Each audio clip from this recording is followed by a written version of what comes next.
Pemirsa, sedikitnya 4 kabupaten di Jawa Timur mengalami banjir dan longsor. Bagaimana Pemprov Jawa Timur menangani dampaknya? Sudah bergabung bersama kami Wakil Gubernur Jawa Timur Emil Dardak. Mas Emil, selamat pagi.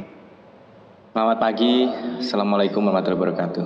Waalaikumsalam Mas Emil, terima kasih sudah bergabung bersama dengan kami. Langsung saja 4 kabupaten di Jawa Timur, ada Trenggalek, Ponorogo, Banyuwangi, Tulung Agung. Ini informasi masih terendam ataupun masih tergenang banjir. Bisa kami konfirmasi berapa jumlah kakak yang terdampak dan bagaimana sejauh ini upaya evakuasi warga, Mas Emil? Ya, jadi pertama saya sampaikan dulu bahwa 3 dari 4 kabupaten yang disebutkan oleh tadi itu adalah kabupaten yang bertetangga semua, Ponorogo, Trenggalek, dan Tulungagung. Jadi mereka menjadi bagian dari sistem ada yang namanya Gunung Wilis, dan di selatan Gunung Wilis juga terdapat formasi pegunungan. Kemudian Banyuwangi juga yang terkena daerah Kalibaru ini adalah daerah yang juga dekat dengan kawasan pegunungan di selatan Jawa Timur. Nah memang pada situasi ini curah hujan di wilayah tersebut sangat tinggi, sangat ekstrim. Bahkan tadi kita lihat Pantai Gemah yang memang tidak jarang mengalami signifikan itu ya, banjir bandang itu turut mengalami. Nah ini total pendataan kita untuk 7 Oktober di Tulungagung itu 131 tersebar di 3 kecamatan dalam kondisi yang sudah surut. Kemudian Kabupaten Trenggalek ini ada 679 keluarga. Kemudian di Ponorogo ini tidak sampai terdata yang menonjol. Kemudian di Banyuwangi, di Kalibaru ada 25 kakak, termasuk juga di Silir Baru, Pesanggaran. Jadi kalau ditanya bagaimana pengungsian, kalau banjir ini ya, kita masih memberikan opsi bagi pemilik rumah untuk tetap tinggal di rumahnya. Atau kalau longsor dan kita melihat bahwa longsor tersebut masih potensi berbahaya, maka pemerintah akan meminta untuk evakuasi dari rumah tersebut sampai kondisi dianggap stabil. Nah pilihannya selain ke pengungsian, mereka lebih senang tinggal bersama sanak saudara, bersama keluarga di rumah yang lain begitu. Jadi tidak ada kemudian sampai saat ini yang memilih untuk mengungsi secara terpusat. Kadang-kadang memang ada pengungsian temporer saja, misalnya kebetulan saya pernah jadi bupati di Trenggalek. Biasanya kita sediakan itu di balai desa atau di posko di kecamatan, dan di sana juga terdapat posko untuk dinas kesehatan melakukan pemeriksaan kesehatan dan juga untuk ada pendistribusian dapur umum. Oke, dari sejumlah lokasi tersebut, mana yang masih memerlukan perhatian lebih, Mas Emil? Oh, kalau untuk saat ini memang kondisi surut, tetapi tidak boleh kita lengah. Artinya insiden banjir ini masih bisa terjadi, bahkan bisa saja di titik-titik lain, karena karakternya begini. Di selatan ini pertama, badan sungai itu bisa karena debit air yang sedemikian besar. Gunung dengan pantai itu jaraknya sangat dekat. Jadi dari pantai kita memandang, kita bisa melihat gunung. Artinya elevasinya cukup curam. Nah sehingga pada saat terjadi curah hujan yang tinggi, ini pernah kami bahas dengan Dirjen Sumber Daya Air pada tahun 2016-17 yang lalu saat kami masih Bupati di Trenggalek, badan sungai pun bisa mengalami perubahan. Nah ini pertanyaannya, bagaimana membuat sungai stabil adalah misalnya dengan melakukan permanen sheet pile gitu di sungai. Ini tidak mungkin secara cost dilakukan. Maka pendekatan kita yang sifatnya preventif adalah perpetual. Jadi daerah-daerah yang kemudian sudah terjadi, itu bagaimana kita melakukan mitigasi kerawanan. Misalnya dengan membangun jalur-jalur drainase agar kemudian air tidak langsung meningkatkan saturasi tanah yang merupakan tanah vulkanik muda yang rawan sekali terjadi kemudian expansive soil dan terjadi tanah gerak. Inilah yang kemudian merupakan upaya-upaya jangka menengah ke depannya. Nah, tadi juga banyak disampaikan terkait kondisi hulu ya, kondisi ini kan kawasan-kawasan hutan. Kita tahu sebenarnya vegetasinya memang masih perlu kita tingkatkan. Tetapi memang kondisi tanahnya ini juga memang memiliki kerawanan yang tinggi, sehingga potensi terjadinya longsor ini memang tidak bisa sekedar hanya dengan meningkatkan vegetasi, tetapi kita harus melakukan banyak sekali upaya untuk kemudian meminimalisir. Misalnya ada check dam misalnya. Ini adalah untuk menghindari bahwa bandang yang membawa material longsoran, termasuk biasanya orang nyebutnya itu adalah barongan ori, itu adalah bambu tuh yang biasanya juga terbawa gitu ya, kemudian batang pohon yang tumbang itu tidak langsung kemudian ke pemukiman warga. Ini yang juga dilakukan untuk kita memitigasi jangka panjang. Jadi memang situasinya dengan luas yang sedemikian besar, kerawanan ini juga tersebar, maka yang harus kita tingkatkan adalah proteksi terhadap warga supaya mereka tidak mengalami tentunya ancaman yang besar dari terjadinya bencana banjir maupun longsor ini. Mas Emil, progresnya untuk jangka pendek seperti apa? Kalau kita melihat BMKG juga sudah menerbitkan peringatan cuaca ekstrim ya hingga 15 Oktober mendatang. Ini antisipasi terhadap ancaman bencana Rutinitas kami dulu hidrometeorologi bagaimana? sebagai seorang bupati dan sekarang kami di Pemprov Jawa Timur, kita harus mengaktifkan tim reaksi cepat. Artinya ini kombinasinya adalah tim BPBD, kemudian tim dari biasanya Satpol PP bekerja sama dengan Kapolsek, dengan dan Ramil, kemudian juga sampai ke Babinsa, Babin Kaptimas, itu ada tim reaksi cepat yang dipantau oleh Pusdal Ops. Sehingga dalam hitungan cepat sudah bisa langsung bertindak. Nah, yang paling rawan ini kan adalah lansia dan balita. Jadi jangan sampai kemudian di tempat-tempat yang rawan ini kemudian akhirnya tidak ada kesigapan untuk melakukan evakuasi manakala dibutuhkan. Ini yang sifatnya adalah jangka pendek kita, maka juga stok makanan siap saji, stok kebutuhan-kebutuhan untuk karena pada saat setelah banjir, sumur itu biasanya itu terkotor dengan lumpur, maka perlu juga penyedot sumur untuk membersihkan sumur dari lumpur. Dan untuk jangka waktu sementara dapur belum bisa digunakan, maka perlu ada dukungan dapur umum. Nah, hal-hal ini disiagakan oleh masing-masing BPBD di kabupaten kota, koordinasi pemantauan Pusdal Ops terpusat juga di provinsi untuk kita kemudian bisa mengantisipasi kejadian-kejadian ini. Tapi kalau longsor, karena itu berbahaya, ini sebenarnya ada beberapa titik yang rawan tanah gerak itu early warning system. Dia sistemnya 3, pertama mengukur curah hujan yang tinggi, warning pertama. Warning kedua itu kemudian kalau dia melihat adanya pergerakan tanah, itu ada extensometer. Jadi begitu sudah warning kedua, semua yang ini harus evacuate, lansia maupun balita. Begitu yang ketiga kemudian jadi terjadi pergerakan tanah ketinggian, kemudian terjadi pergeseran atau tadi extensometer, itu semua harus evakuasi. Ini sudah Oke, Mas Emil, terpasang di beberapa terkait titik dengan untuk early warning melakukan system. deteksi. Terkait early warning system kita akan bahas lebih lanjut usai jeda. Mas Emil harus ditahan dulu. Pemirsa tetap di Selamat Pagi Indonesia.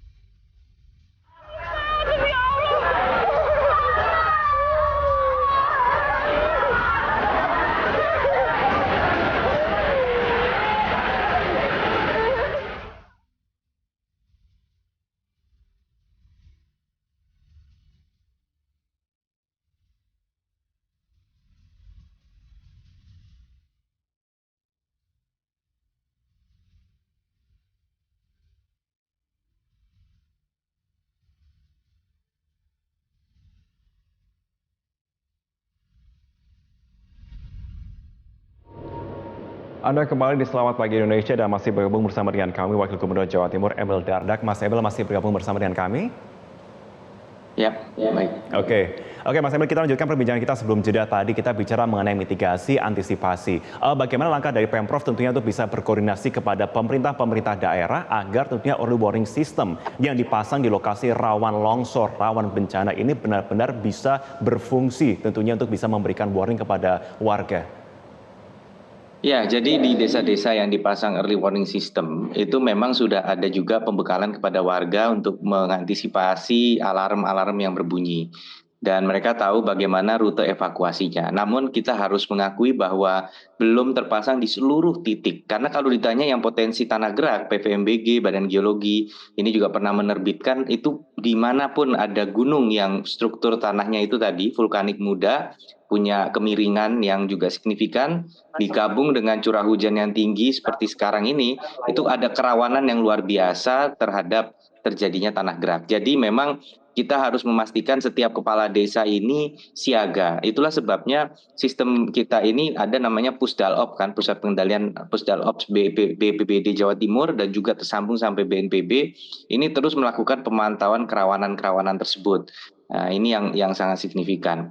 Tapi satu hal yang menarik singkat saja bahwa sebenarnya di Trenggalek ini sudah beroperasi bendungan Tugu. Jadi misalnya di Trenggalek kerawanan banjir ini terjadi di 3 titik ya sebenarnya. Ada titik banjir itu kalau hujan terjadi di kawasan Tugu, kemudian di Bendungan, dan juga satu lagi adalah di Kampang. Nah dengan adanya satu bendungan ini, biasanya kalau masih satu titik ini banjir itu cepat.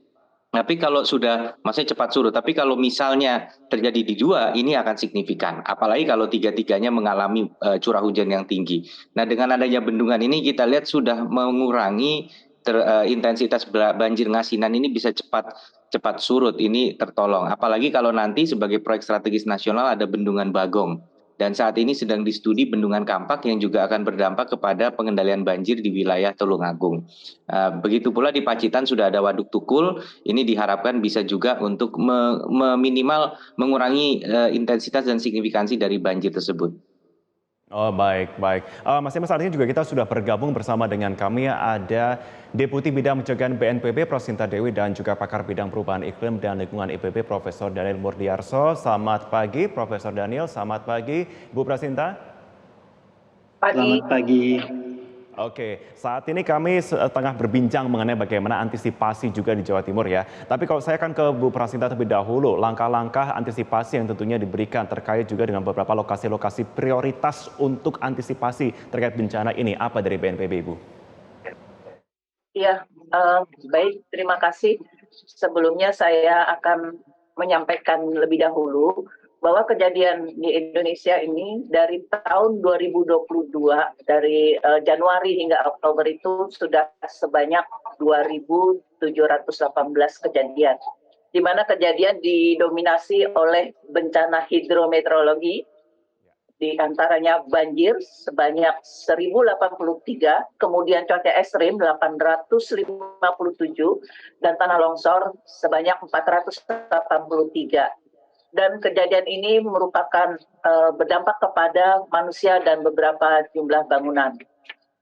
Kalau kita lihat dari kejadiannya atau histori dari kejadian hidrometeorologi ini, cuaca ekstrim itu didominasi oleh 3 provinsi terbesar, yaitu yang pertama adalah Jawa Tengah, Jawa Barat, Jawa Timur. Kemudian banjir Jawa Tengah, Jawa Barat, dan Jawa Timur. Tanah longsor Jawa Tengah, Jawa Barat, dan Jawa Timur lagi.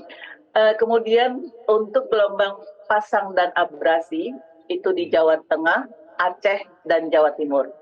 Jadi ini yang harus kita benar-benar perhatikan.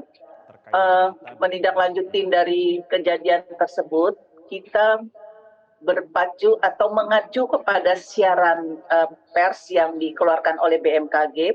Kemudian kami menindaklanjuti dengan surat peringatan dini ke BPBD provinsi yang kemudian nanti harus ditindaklanjuti ke kabupaten kota yang memiliki ancaman terhadap bencana hidrometeorologi tersebut. Demikian Mas yang saya bisa sampaikan, dan saya akan menayangkan atau tolong ditayangkan beberapa kabupaten kota yang memiliki potensi banjir selama bulan Oktober. Oke. Baik. Oke, kita akan coba tayangkan untuk datanya, tapi sebelum sembari kita mempersiapkan data tersebut ya, kita akan coba bergeser ke Profesor Daniel. Kalau kita lihat kembali ya, kita breakdown bersama. Cuaca ekstrem itu kalau saya lihat dalam per semesternya itu mengalami peningkatan begitu kalau saya lihat. Tapi sebenarnya penyebab tunggal terjadinya dari cuaca ekstrem apakah bisa dikatakan penyebabnya adalah karena perubahan cuaca atau ada temuan lain yang menyebabkan anomali cuaca sehingga membuat tentunya dampaknya cukup besar, Profesor Daniel? Iya, jadi El Nino atau La Nina, ya cuaca basah, cuaca kering itu adalah fenomena global akibat interaksi atmosfer dan lautan terutama. Ya, ketika kita saat ini mengalami La Nina, tahun ini adalah tahun La Nina, itu fenomena ini ditandai dengan suhu di lautan Pasifik yang tinggi dan angin yang kencang. Karena itu di Indonesia bagian barat dari Pasifik itu menerima banyak uap air yang kemudian mengembun di atmosfer atas dan akhirnya menjadi hujan. Dan cakupannya luas fenomena global ini. Sebaliknya kalau El Nino itu yang sebaliknya yang terjadi ya, sehingga kekeringan yang terjadi. Nah, fenomena global ini sering dikaitkan dengan perubahan iklim, ya, yaitu perubahan yang disebabkan oleh aktivitas manusia, khususnya emisi gas rumah kaca. Nah, kadang-kadang itu tercampur, ya, yang sulit dipisahkan. Yang bisa diamati saat ini adalah bahwa intensitasnya makin menguat. Dan pada tahun 2022 ini memang kecenderungan La Nina sendiri itu kuat di tahun 2022 ini, lalu melemah di sekitar November, Desember, dan nanti tahun depan, Maret, Februari itu menguat lagi. Jadi tahun depan ada kemungkinan masih La Nina lagi. Ini prediksi dari NOAA, Badan Lembaga Cuaca dan Kelautan Amerika yang memprediksi secara global. Jadi intensitas La Nina ini menguat dengan perubahan iklim ketika lautan menjadi makin panas sehingga intensitas penambahan uap air menjadi semakin besar. Oke, Prof. Baik, saya akan kembali ke Bu Prasinta. Bu Prasinta saat ini juga sudah bergabung bersama dengan kita. Ada Wakil Gubernur Jawa Timur, Mas Emil Dardak. Saat ini apa yang kiranya bisa disampaikan rekomendasi dari BNPB terkait dengan lokasi yang disebutkan tadi, terutama di wilayah Jawa Timur? Ya, tadi kita sudah bicara mengenai bencana hidrometeorologi. Saya kira saya pengen menayangkan sedikit mengenai kabupaten kota yang berpotensi banjir dan tanah longsor. Mungkin bisa ditayangkan atau nanti saya akan langsung kepada apa sih yang harus disiagakan pada saat menghadapi potensi cuaca ekstrim oleh kepala daerah, TNI dan Polri. Nah, saya mengharapkan atau kita menghimbau untuk kesiapsiagaan TNI Polri adalah mereka hendaknya atau dapat melakukan patroli dan operasi di seputaran sungai untuk pengecekan debit air dan memastikan tidak ada hambatan di hulu sungai. Kemudian juga melakukan identifikasi kebutuhan dan ketersediaan sumber daya berdasarkan kepada rencana kontingensi dan operasi. Kemudian kepada pimpinan daerah baik provinsi, kabupaten, kota, segera melakukan apel siaga untuk pengecekan alat, perangkat, dan personil untuk menghadapi potensi bencana akibat cuaca ekstrim. Jika diperlukan, segera menetapkan status siaga darurat jika terdapat ada potensi keadaan kedaruratan yang butuh dukungan dari pemerintah pusat. Dan segera menetapkan status tanggap darurat jika memang bencana sudah terjadi dan sifatnya kedaruratan. Oke. Demikian yang bisa saya sampaikan. Bu Prasinta, Mas Emil, terkait dengan wilayah prioritas tanda kutip yang menjadi sorotan untuk waspada bencana di Jawa Timur, mana saja yang akan menjadi sorotan? Kalau kita cermati ini kawasan selatan, ya mungkin betul ya Bu Prasinta ya, kawasan selatan nanti ada petanya. Jadi betul satu yang disampaikan beliau tadi, ini saya bicara dari pengalaman gitu. Kadang-kadang alat berat itu ya, jadi yang sering terjadi kalau banjir bandang, dia akan kemudian material itu akan stuck misalnya di bawah jembatan. Itu butuh chainsaw untuk memotongin kayunya bisa dibersihkan, butuh alat berat untuk itu. Kadang-kadang alat berat itu justru lagi disewakan untuk proyek-proyek tertentu oleh dinas. Nah, yang kayak begini ini harus diapel semua gitu. Jadi kita ngomong praktis-praktis saja. Kemudian kita kita punya dana BTT, biaya tidak terduga. Itu kalau kita sudah mengeluarkan SK tanggap darurat dari kepala daerah, itu bisa langsung digunakan. Karena sekarang sudah ada surat dari BMKG, dari BNPB, itu sudah bisa cukup menjadi landasan, jadi prosesnya nggak pakai lama. Nah ini yang penting. Termasuk nanti evakuasi perahu karet itu juga penting gitu. Jangan sampai ada kejadian-kejadian misalnya kuncinya dibawa pulang sama yang jaga gudang. Saya ngomong hal-hal yang kelihatannya sepele, tapi ini terjadi sehari-hari di lapangan. Jadi semua kepala daerah harus diapel seperti kata Ibu Deputi tadi, penting sekali. Jadi ini kita tentu terus lakukan dengan segenap kepala pelaksana Kalaks BPBD. Karena kalau kepala BPBD-nya kan Sekda, terus ada Kalaks BPBD, semuanya harus kemudian memastikan ini sinkron. Jadi itu yang penting tadi, segera sebaiknya langsung melakukan penetapan tanggap darurat tadi supaya penggunaan biaya tidak terduga bisa segera dimobilisir tanpa kendala administratif yang panjang. Baik, terakhir saya akan ke Profesor Daniel. Profesor Daniel, singkat saja bagaimana mitigasi jangka pendek dan panjang untuk tentunya kita bisa meminimalisir, mengikis dampak yang terjadi. Ya, jadi daerah yang rawan bencana itu daerah yang tadi Pak Wakil Gubernur mengatakan memiliki sensitivitas yang tinggi ya, dan kemudian juga itu memang terpapar pada kemungkinan terjadinya bencana, dalam hal ini hujan yang tinggi.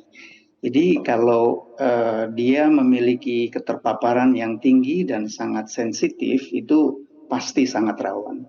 Nah, kerawanan ini bisa dikurangi atau risikonya bisa dikurangi kalau kerawanan yang notabene merupakan berbanding lurus dengan risiko, dan risiko ini adalah ya potensi kehilangan harta, mata pencaharian dan juga nyawa, ya korban jiwa itu berbanding lurus itu ya, sehingga untuk memitigasi yang paling efektif dalam jangka pendek adalah daerah-daerah yang memang padat penduduk ya, karena di situ risikonya tinggi. Yang jangka panjang karena risiko ini berbanding terbalik dengan kapasitas, tadi diceritakan kesiapan peralatan dan sebagainya, maka dalam jangka panjang kapasitas ini harus ditingkatkan. Jadi kalau kapasitasnya tinggi maka risikonya akan dikurangi. Baik, terima secara kasih. teori ya, tetapi tadi prakteknya seperti itu di lapangan, macam-macam kapasitas itu bisa dikembangkan dan disiapkan untuk jangka Dan kami sudah panjang. catat poin-poinnya. Terima kasih pakar bidang perubahan iklim dan lingkungan IPB Profesor Daniel Murdiarso, dan juga sebelumnya ada Deputi Bidang Pencegahan BNPB Prasinta Dewi, dan juga Wakil Gubernur Jawa Timur Emil Dadak sudah bergabung bersama dengan kami sama Indonesia. Terima kasih banyak atas waktunya.